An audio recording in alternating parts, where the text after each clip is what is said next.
Ooh, Gabey, baby. What's up, y'all? My name is Gabey Baby. Thanks so much for stopping by. Today I'm going to be demoing Ableton Live 12.4 and some of the new features that just dropped today. I've been seeing some videos online the past couple weeks from different YouTubers, and I just watched Ableton's video that they dropped a few days ago showing off some of these features. But other than that, I don't have much understanding of exactly what I'm going to do and what I'm going to show you. I have a bit of a rough idea, but all I did to set this video up was prepare a loop with a couple different tracks that you'll see in a second. Another quick disclaimer before we jump into it. I'm not a very technical person. I'm not going to speak in sound designy and scientific terms. I'm just going to give you an honest human reaction to what I'm listening to and how I'm feeling these different features. So it's not going to be the most technical thing again, but hopefully that's a little more helpful to some of you out there that find some tutorials a bit too technical and sort of out of your comfort zone in terms of the jargon and however they're speaking. So without any further ado, again, no fancy editing, let's just jump right into it.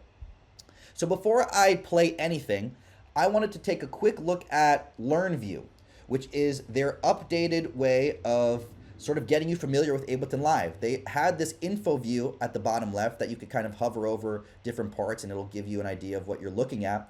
But this Learn View now has videos that you can click through, and to my understanding, you can mark them when you're completed. Yes, mark complete when you're done, and also that you can pop them out and look at them side by side along with your session.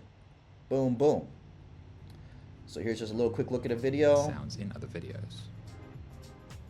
What else they got? Did I click out of it?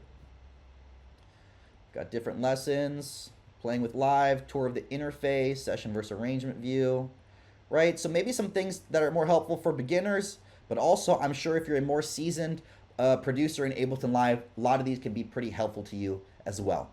So pretty cool, this Learn View. The second thing, well, let's just dive into it. I got this loop set up so we can test out some of the effects. So let's listen to what we're going to be using today to demo some of the new updated effects.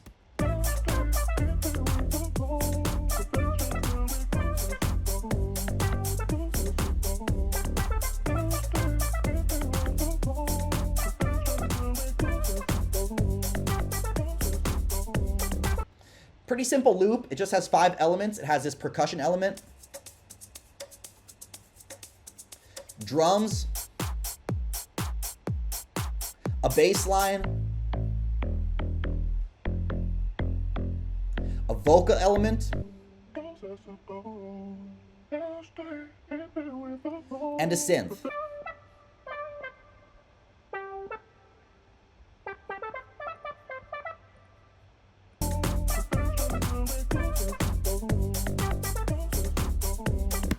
So the first effect that I wanted to talk about and look at is Erosion. And they updated Erosion, to my understanding, to now have this blend between sine and noise modulation. So we're going to test it out on the percussion element, and I actually think I'm going to put it on the bass after we do a little bit of testing on here. To my understanding, there's also now a visual element incorporated.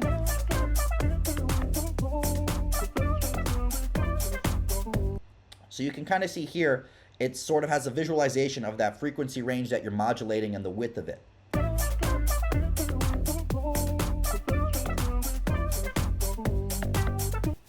Let's solo it out. So to my understanding, sine modulation is more for kind of tonal artifacts.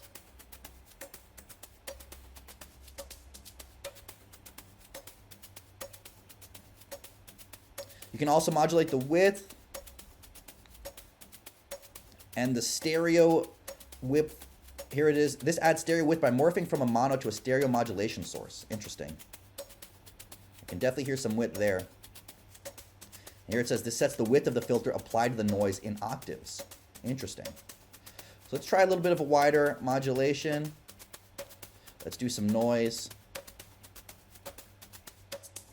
without it, with it. Very crunchy, very crispy.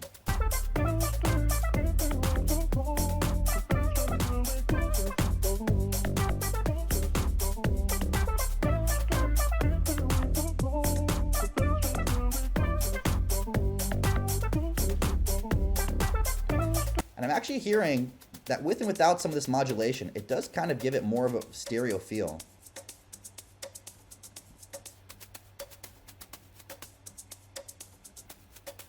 Like when I turned it off, everything feels more centered.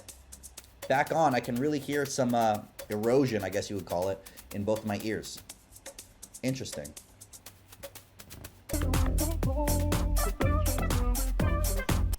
Now let's drag it over to the bass and let's see how it sounds on there. Oops, did I have one on the bass already? I'll turn it off.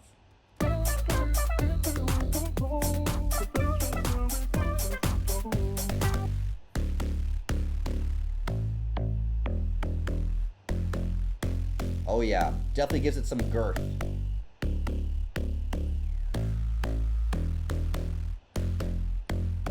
Probably want to not have too much on there.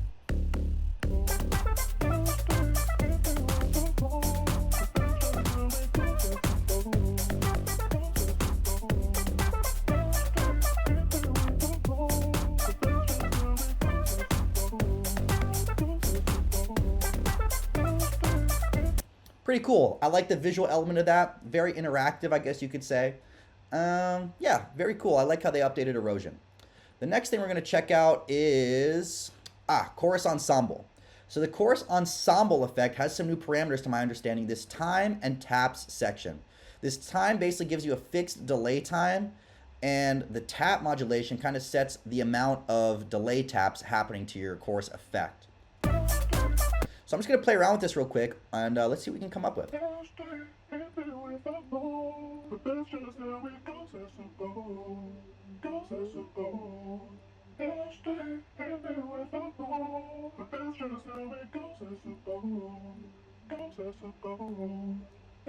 I guess it's only on the chorus.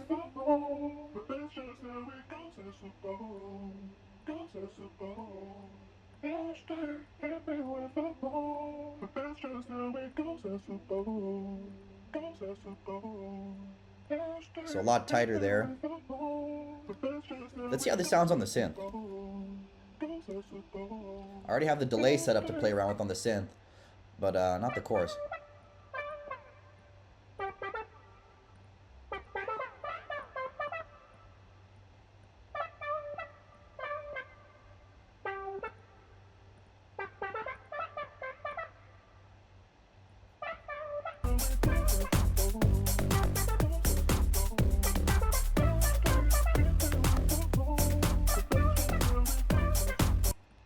Interesting. I mean, it definitely, you can tell it adds a little more, a little something to it. It sounds a little more lush, I guess you could say. You can really dial in these sort of lush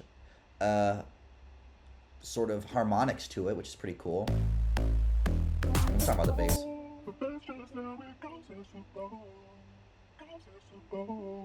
And I guess when you automate these, you can automate, you know, all these different parameters as you normally would within Ableton. So I think it's pretty cool if you want to dive deeper into this. You can automate these parameters and create some movement with this Chorus-Ensemble effect. Pretty cool. I like that too. Let's check out the delay. So they have this delay, and to my understanding, they expanded this LFO section. They have a beat sync. Where's the beat sync?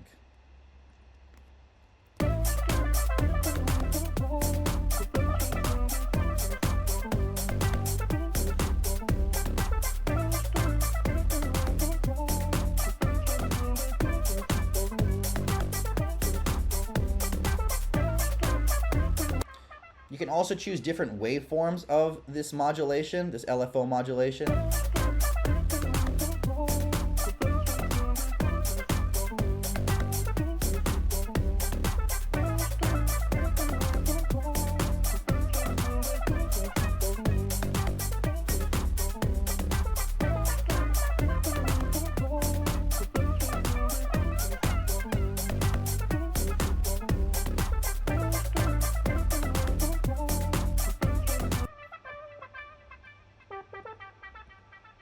So just playing around with it, you know, just having some clicks around, seeing what we can come up with.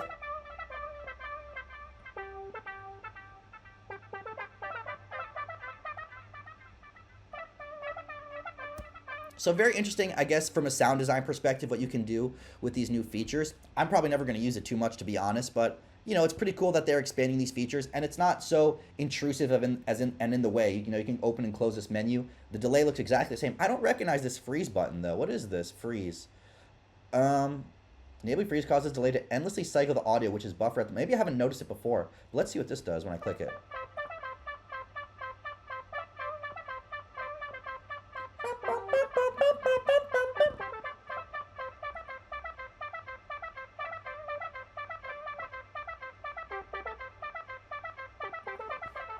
Now that is cool. Maybe I'm late to the party and freeze has been there, but I have not seen that before, to be honest. And I use delay a lot, so maybe I'm tripping, maybe I'm not. But that's pretty cool.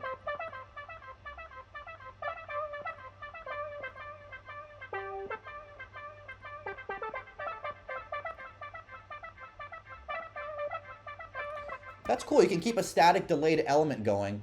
I really like that. That's actually probably one of the features that I'm going to use more than not. Interesting. So that was a little look at some of the effects that they have and some of the updates to the effects. The next thing I wanted to preview is the stem separation. So to my understanding, they updated the stem separation so that you can merge tracks together. And what I wanted to do is let's try resampling all of this onto a new track. And then let's try and separate the stems and see how well it does separating them and see how clean it sounds.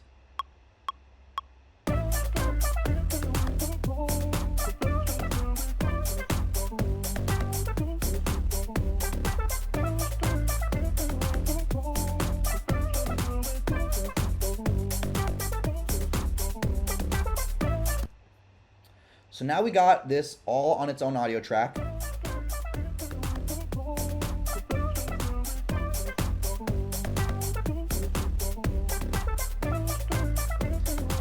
Now let's go to the stem separation, and the new thing they added is this merge to single tracks. So you can basically take different parts and merge them together. So let's do everything except the drums, and let's see what we can get.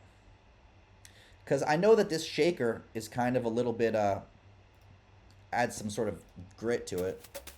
There's a lot of noise happening there. So let's see how that plays out in this merged stem separation.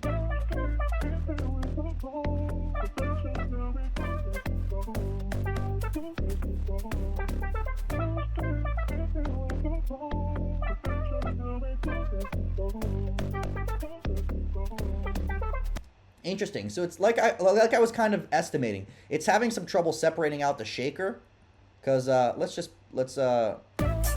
take the vocal out, right? By itself, without the vocal. That's all we took out, right? Oh no, we took out the drums. What am I talking about?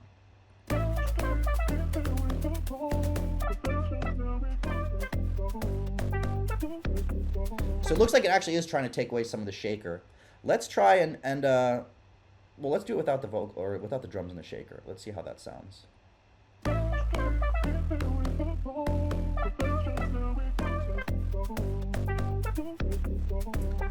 Yeah, so it's having a bit of trouble with the shaker, which is, I mean, understandable because there's a lot of noise and some pretty complex frequencies happening within that sort of shaker audio. Let's try and separate these one more time. Let's do just without the vocals. Let's see how it can do merging the drums, bass, and I guess others. Let's take away others. Let's just see drum and bass.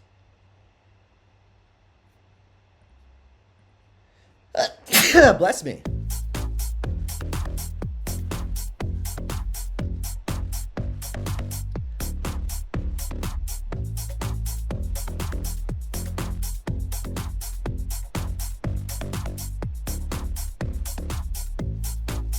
So it sounds like for the first 4 bars of this separation, the shaker isn't really happening too much, but the second half, you can kind of hear a little bit of the shaker in the lower end. It's kind of playing here. So we just want drum and bass, right?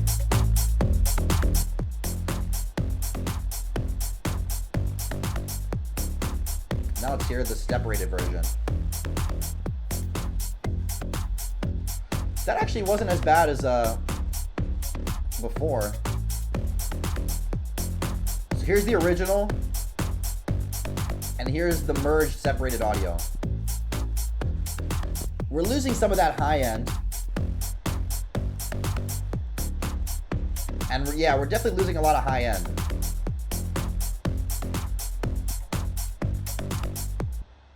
Let's try one more merge separation. Let's try, well, we don't need to have that on, do we? We can, let's try and just do vocals and others, and let's see what happens.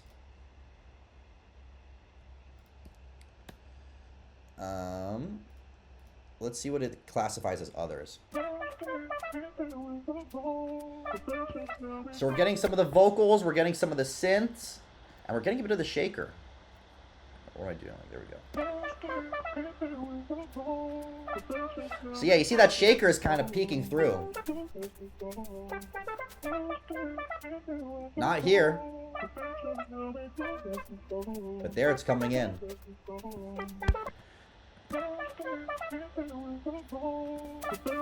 The original and the merged separated stems.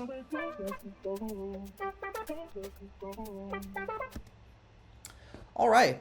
Also, I forgot to mention when I recorded this video, but there is a new feature called Link Audio. You basically go up to your settings, you can turn it on, and what this allows you to do is connect multiple devices that are on the same local network. You can adjust the incoming latency, you can sync your device to the incoming audio, and basically once this is on, to my understanding, if you go to an audio track, you can select your link as the input. Maybe it doesn't let me do it because I don't have any linked devices right now, but you can connect a push, a standalone push. You can connect the Ableton Move. You can also connect the Notes app, I'm pretty sure, the Ableton Note app. But this is a cool way that you can have multiple devices in the same studio, the same network, sharing audio between each other. So maybe you have some sounds locally on your computer that you don't want to send to a friend, or maybe there's a writing camp that you're in and people are just, everyone's working on their own, and then you want to merge everything quickly without having to unplug this and plug in that. It seems like Link could be a cool tool, but I'm not really going to use it so much because I don't collaborate with too many people, to be honest. And yeah, I don't have like a Push 3. I have the Ableton Push 1. I have like a dinosaur device. So Link, pretty cool, but I'm not sure how much I'm going to use it. And I can't demo it here for you, so I'm sorry. So that was just a quick look at everything. Again, Erosion, Chorus-Ensemble, and Delay are the new effects that had an update to them. That Learn view, which is a very cool way to navigate and learn about the different parts of Ableton Live. And then that merge feature for the stem separation is the last thing that I wanted to highlight. Pretty cool. Some of them, especially the effects, I probably am never going to use them outside of this video, except for maybe that freeze button on the delay. That was pretty cool. I'm sure I could come up with some cool rhythmic things with that. And I don't really do much stem separation, to be honest, but it definitely has a lot of work to be done. A lot of that shaker was coming through at different parts. It wasn't perfect. We were losing a lot of high end on different things, but I'm sure it's better than it was a year ago or 2 years ago. So cool, Ableton. Thank you for sharing those features, or I guess updating those features. I hope you enjoyed this video. Thank you so much for stopping by and checking it out. If you liked it, please click that like button below the video and make sure you subscribe to my page for more updates, Ableton tips, and things like this to help you music producers out there succeed. Thank you so much. Take care. Gabey Baby out. Peace.